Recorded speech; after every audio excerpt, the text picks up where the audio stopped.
बिस्मिल्लाहिर्रहमानिर्रहीम। अस्सलामुअलैकुम friends, welcome to my channel cooking with Fatima.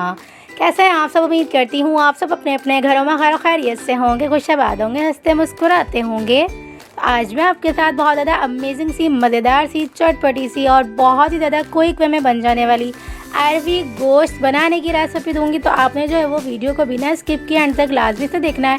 आज मैं आपको सिखाऊंगी बिना जो है वो सख्त हुए, बिना जो है वो बग़ैर जो है वो जिस तरह से थोड़ी सी नरम सी नहीं रहती, सख्त सी रहती है ना, तो बिना जो है वो सख्त हुए और बहुत ज़्यादा नरम मुलायम सी मज़ेदार सी अरबी गोश्त बनाने की रेसिपी देने जा रही हूँ। तो आपने जो है वो वीडियो को एंड तक लाजमी से देखना है। और रेसिपी अच्छी लगी ना तो रेसिपी को लाइक कर दीजिएगा, शेयर कर दीजिएगा। चैनल पर नहीं हुए तो प्लीज़ चैनल को सब्सक्राइब कर लीजिएगा। तो चलें जी, रेसिपी स्टार्ट करते हैं। बिस्मिल्लाहिर्रहमानिर्रहीम। तो पहले हमने जो है वो एक पैन के अंदर तकरीबन भी हाफ़ प्याली के करीब तेल ले लेना है। यहाँ पर हमने 2 से 3 जो है वो यहाँ पर बादियान के फूल के छोटे टुकड़े ऐड कर देने, एक अदद बड़ी इलायची ऐड कर देनी है, 5 से 6 यहाँ पे हमने लौंग ऐड कर देनी है, 1 टेबल स्पून भर के शाह ज़ीरा ऐड कर देना है। खड़े मसालों में सिर्फ हम इसके अंदर जो है वो यही ऐड करेंगे, 1 टेबल स्पून भर के लहसुन अदरक का पेस्ट ऐड कर देंगे। तमाम मसाले और जो है वो लहसुन अदरक के पेस्ट का इकट्ठा ही जो है वो कच्चापन दूर कर लेंगे। इसके साथ ही इसके अंदर हम यहाँ पर तकरीबन 2 अदद जो है वो प्याज को चॉप किया हुआ ऐड कर देंगे, यानी कि चॉपर मशीन में एक बार घुमा लीजिएगा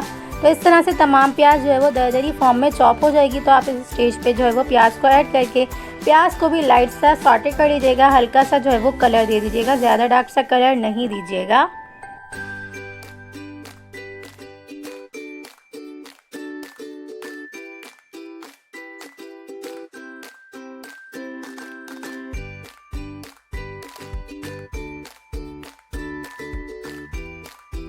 जब प्याज का कच्चापन दूर हो जाएगा, जब प्याज इस कलर में आ जाएगी ना, हल्की सी नरम हो जाएगी, तो इसके बाद इसके अंदर हम यहाँ पर 2 अदद टमाटर प्यूरी ऐड कर देंगे। Puree as a simple puree नहीं है, इसे भी मैंने यानी कि 2 अदद टमाटर को भी मैंने यहाँ पर जो है वो चॉपर मशीन में अच्छे से घुमा लिया। दरदरे फॉर्म में हमारा पेस्ट बन के जो है वो टमाटर का रेडी हो गया। तमाम चीज़ों का अच्छा सा कच्चापन दूर करेंगे, यानी कि टमाटर और प्याज वगैरह का कच्चापन दूर करेंगे।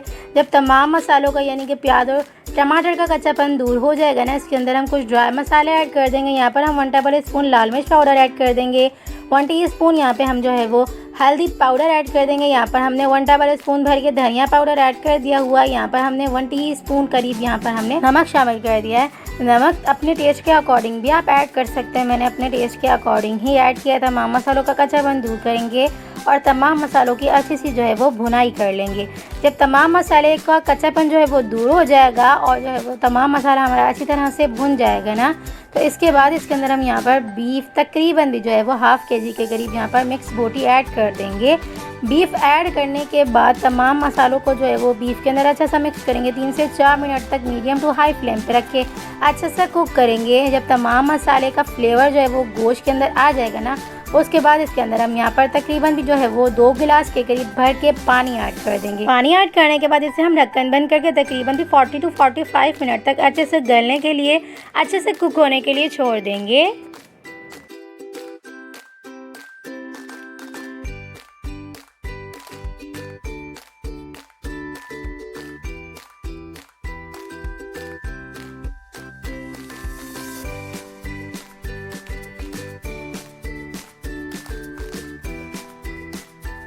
जब तक हमारा गोश्त जो है वो गल रहा है, जब तक हम अगला प्रोसेस की तरफ बढ़ेंगे। अगले प्रोसेस के लिए हमने जो है वो एक पैन के अंदर 1 प्याली के करीब यहाँ पर हमने तेल ले लिया हुआ है। तेल को हम अच्छे से गर्म करेंगे। उसके अंदर हम यहाँ पर कटी हुई छिली हुई जो है वो अरबियाँ ऐड कर देंगे। तो अरबियों को मैंने जो है वो छील के अच्छा सा जो है वो 2 पार्ट में इस तरह से कट कर लिया था। तो तकरीबन भी मैंने 1 पाव के करीब यहाँ पर जो है वो अरबियाँ ऐड कर दी हुई हैं।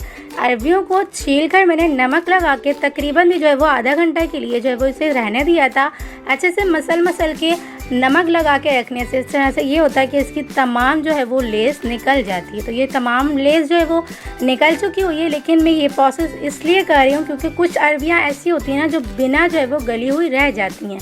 तो हमने जब ये प्रोसेस करना है ना, यानी कि तेल के अंदर अरबियों को अच्छे से फ्राई करना है ना, तो उससे ये होता है कि जो थोड़ी बहुत गली हुई नहीं रहती हैं, जो थोड़ी सी सख्त सी आ जाती हैं अरबियाँ, तो वो तमाम जो है वो अच्छे से फ्राई होने के बाद जो है वो गल जाती हैं, नरम हो जाती हैं। तो ये प्रोसेस आप लाजमी से करिएगा। तो हमारी जो है वो अरबियाँ अच्छे से जो है वो फ्राई हो चुकी हुई हैं। तो इस तरह से ये तकरीबन भी 60% तक अच्छे से जो है वो गल चुकी हुई हैं।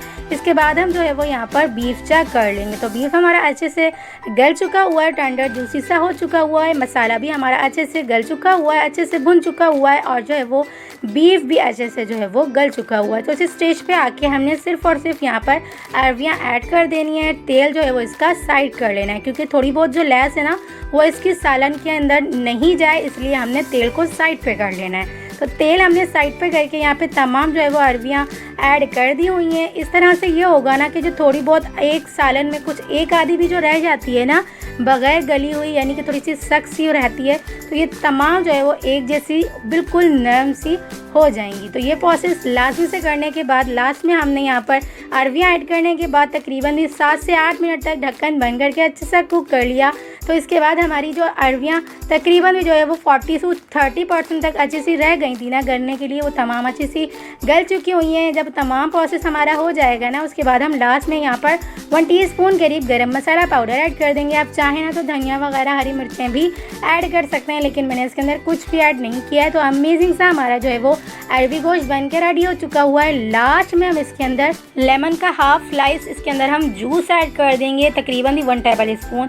यहाँ पर हमने जो है वो लेमन जूस ऐड करने के बाद तमाम चीज़ों को अच्छे से मिक्स करना है, वेलकम बाइंड करना है। देख सकते हैं आप अमेजिंग सा, डिलीशियस सा, फ्लेवरफुल सा, जूसी सा और बहुत ही ज़्यादा नरम मुलायम सी हमारी अरबी और गोश्त का सालन बन के रेडी हो चुका हुआ है। तो आप इस रेसिपी को एक बार मेरी रेसिपी से ज़रूर से ट्राई करिएगा और मुझे अपना फीडबैक ज़रूर से दीजिएगा। आपको ये रेसिपी कैसी लगी। 2 से 3 मिनट तक इसे हमने ढक्कन बंद करके अच्छा सा कुक किया। तो देख सकते हैं आप डिलीशियस सा, फ्लेवरफुल सा हमारा जो है वो अरबी गोश्त का सालन बन के रेडी हो चुका हुआ है। और देख सकते हैं आप अरबियाँ हमारी कितनी अच्छे से जो है वो गल चुकी हुई हैं और गोश्त भी हमारा बहुत ज़्यादा अच्छी तरह से टेंडर और जूसी सा हो चुका हुआ है। अगर आपने इस रेसिपी को पसंद किया है ना, तो प्लीज़ रेसिपी को थम्स अप ज़रूर से दीजिएगा और मुझे अपना फीडबैक ज़रूर से दीजिएगा। आपको ये रेसिपी कैसी लगी, और रेसिपी अच्छी लगी तो रेसिपी को लाइक, शेयर, कमेंट के साथ फ्रेंड्स और फैमिली मेम्बर्स में इस रेसिपी को ज़रूर से शेयर करिएगा। तो चलें जी, मिलते हैं नेक्स्ट वीडियो में।